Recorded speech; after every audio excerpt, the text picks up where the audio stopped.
Board দেখছিল jobs একজন visionary, কিন্তু ম্যানেজার হিসাবে বিপজ্জনক। তিনি দল ভাঙেন, মানুষ ভাঙেন, সিদ্ধান্তে অস্থির এবং নিজের ছাড়া কারোর মতামত মানেন না।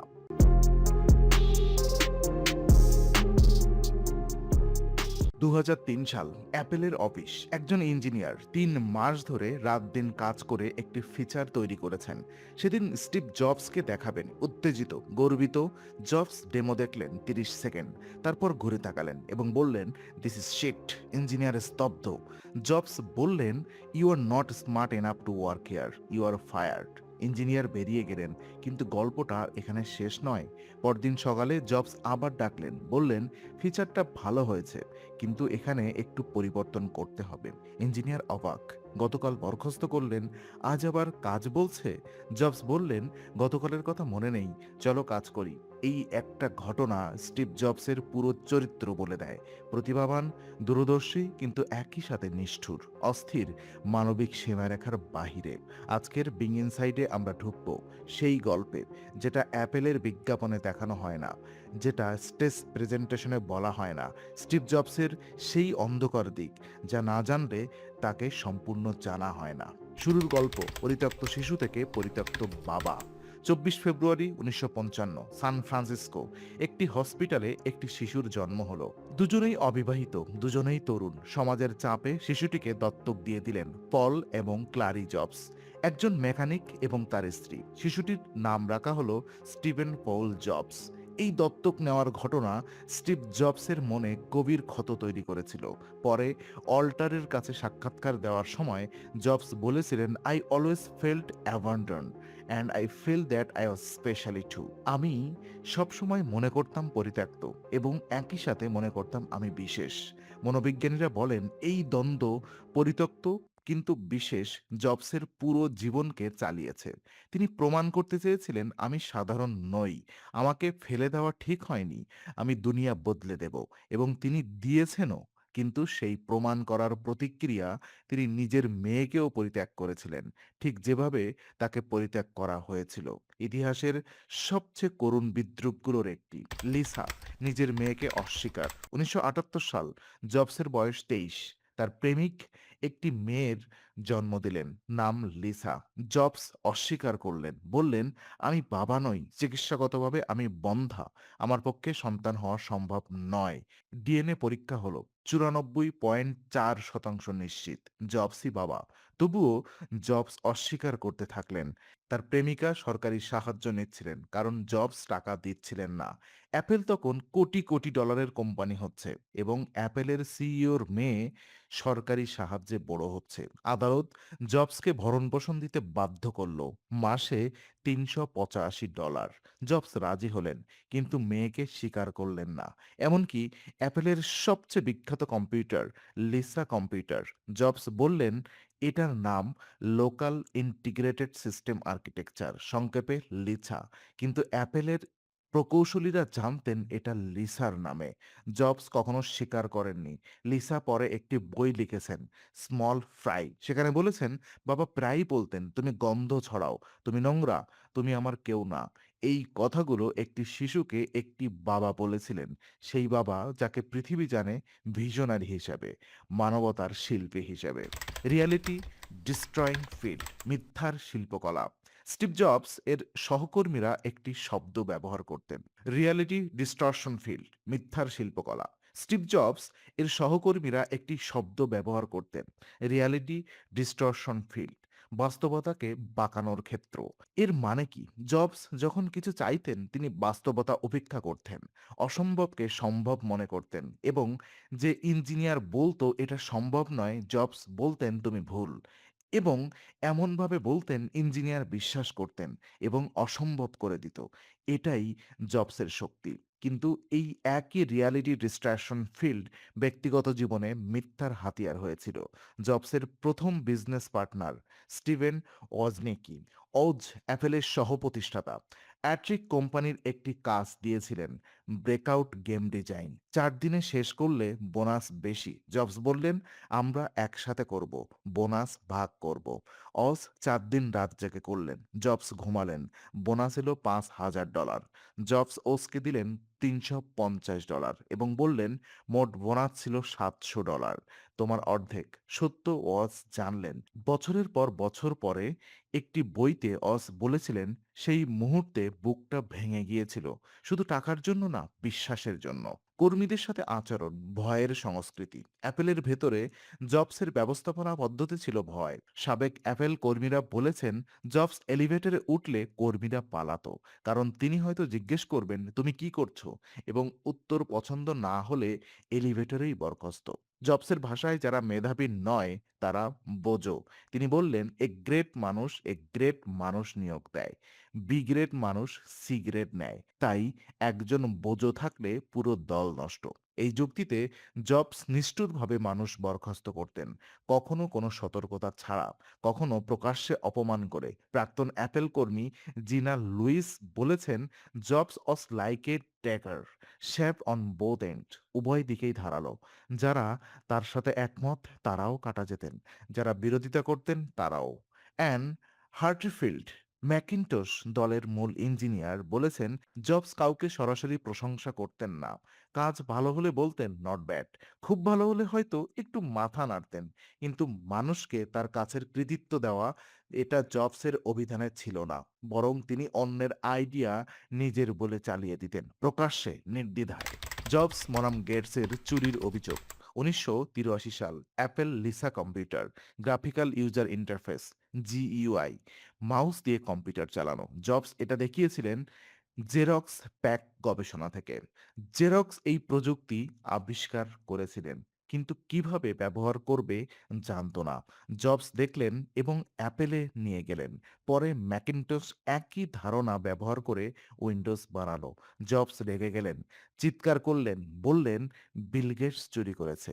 বিল গেটস শান্তভাবে বললেন Steve, I think there is more than one way of looking at it. I think it's like we both and had this rich neighbor named Xerox, and I broke into him house to steal the TV set and found out you had already stolen it. আমরা দুজনেই জেরক্সের বাড়ি থেকে চুরি করেছি, শুধু তুমি আগে। এই একটি কথা জবসের পুরো নৈতিক অবস্থানকে প্রশ্নবিদ্ধ করে দিল, কিন্তু জবস কখনো এটা স্বীকার করেননি। তার কাছে গ্রেট আর্টিস্ট স্টেল, মহান শিল্পীরা চুরি করেন, এই যুক্তি সবসময় প্রস্তুত ছিল। অ্যাপেল থেকে বহিষ্কার এবং নিষ্ঠুরতার ফেরত। 1985 সাল, অ্যাপেল বোর্ড জবসকে বহিষ্কার করল নিজের কোম্পানি থেকে। জবস ভেঙে পড়লেন, বললেন I was publicly fire from Apple at 30। It was devastating. 30 বছরে নিজের কোম্পানি থেকে বহিষ্কার, এটা তাকে ধ্বংস করে দিয়েছিল। কিন্তু এখানে একটি প্রশ্ন, জবসকে কেন বহিষ্কার করা হয়েছিল? কারণ জন স্ক্রুলি, যাকে জবস নিজে পেপসি থেকে নিয়ে এসেছিলেন সিইও হিসেবে, বিখ্যাত সেই লাইন ছিল জবসের, do you want to sell sugar water for the rest of your life, or do you want to come with me and change the world? সারা জীবন চিনির জল বিক্রি করবে, নাকি আমার সাথে পৃথিবী বদলাবে? স্কুলি এলেন এবং কিছুদিন পরেই বোর্ডকে বললেন জবস পরিচালনায় অযোগ্য। বোর্ড রাজি হলো। জবস বহিষ্কৃত হলেন নিজের আনা মানুষের হাতে। এটা কি বিশ্বাসঘাতকতা? হ্যাঁ। কিন্তু কেন স্ক্রুলি এটা করলেন? কারণ জবসের ব্যবস্থাপনা, কোম্পানি চালানোর অযোগ্য ছিল। বোর্ড দেখছিল জবস একজন ভিশনারি, কিন্তু ম্যানেজার হিসাবে বিপজ্জনক। তিনি দল ভাঙেন, মানুষ ভাঙেন, সিদ্ধান্তে অস্থির, এবং নিজের ছাড়া কারোর মতামত মানেন না।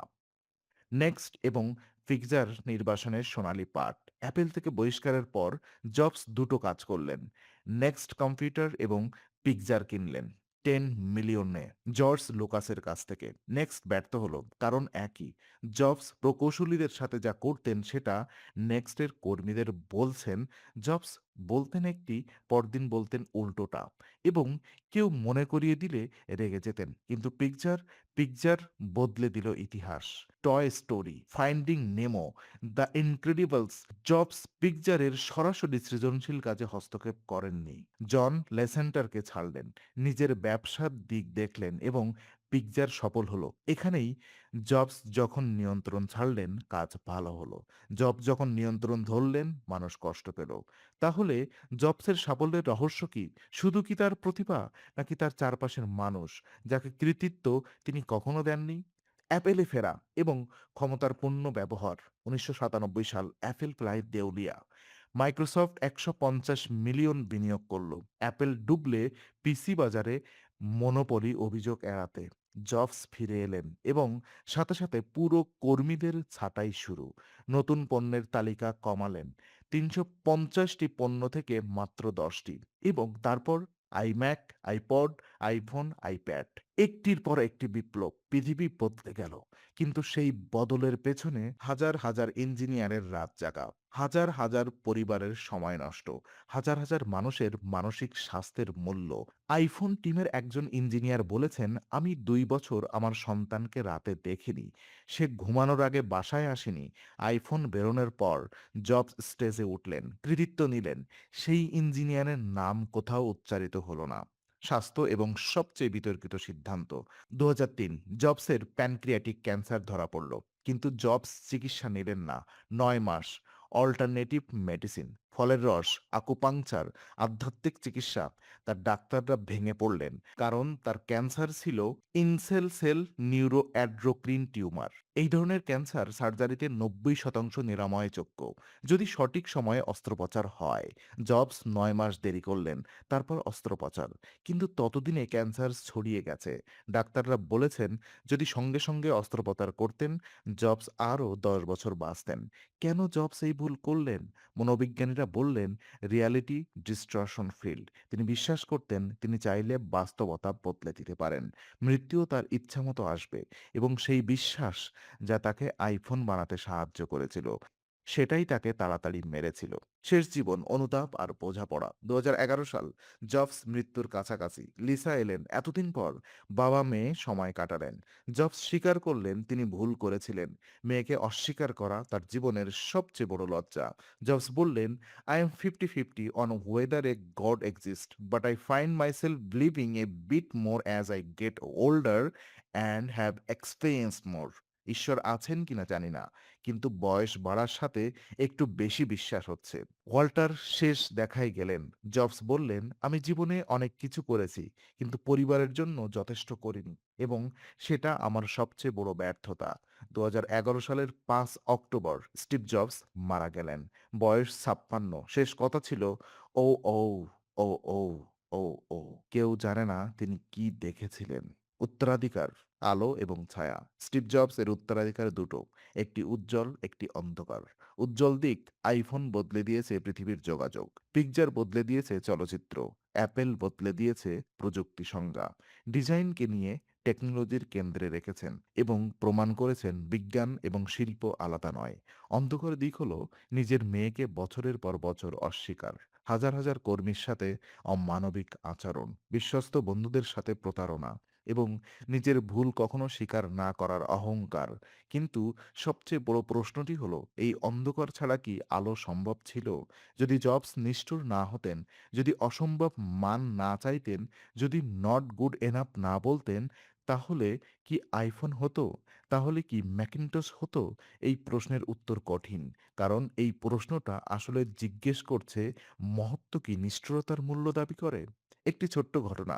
জবসের মেয়ে লিসা বড় হয়ে হার্ভার্ডে পড়েছেন, একজন লেখক হয়েছেন এবং তার বই স্মলি ফ্রাইতে বাবার সম্পর্কে লিখেছেন।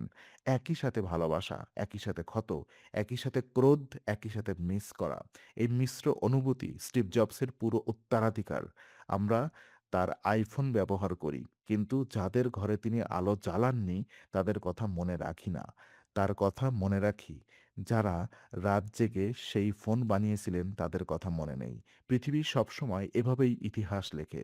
একজন নাম, একজনের নাম হাজার জনের ঘাম ভুলে। স্টিভ জবস বলেছিলেন, being the richest man in the cemetery doesn't matter to me. Going to bed at night saying we had done something wonderful, that's why matter to me. রাতে ঘুমানো যাওয়ার আগে যদি বলতে পারো আজকের কিছু অসাধারণ করেছি, সেটাই গুরুত্বপূর্ণ। কিন্তু প্রশ্ন হলো, কার জন্য অসাধারণ? শুধু নিজের জন্য নাকি আশেপাশের মানুষদের জন্য? সাফল্য তখনই সম্পূর্ণ যখন সেটা শুধু আপনার নয়, যখন সেই সাফল্যের আলোয় আপনার পাশের মানুষ উষ্ণ হয়। স্টিভ জবস পৃথিবীকে অসাধারণ জিনিস দিয়েছেন, কিন্তু মানুষের কাছে কিন্তু কাছের মানুষগুলোকে প্রায় শুধু ক্ষত দিয়েছেন। এটাই তার সবচেয়ে বড় অসম্পূর্ণতা এবং এটাই আমাদের জন্য সবচেয়ে বড় শিক্ষা।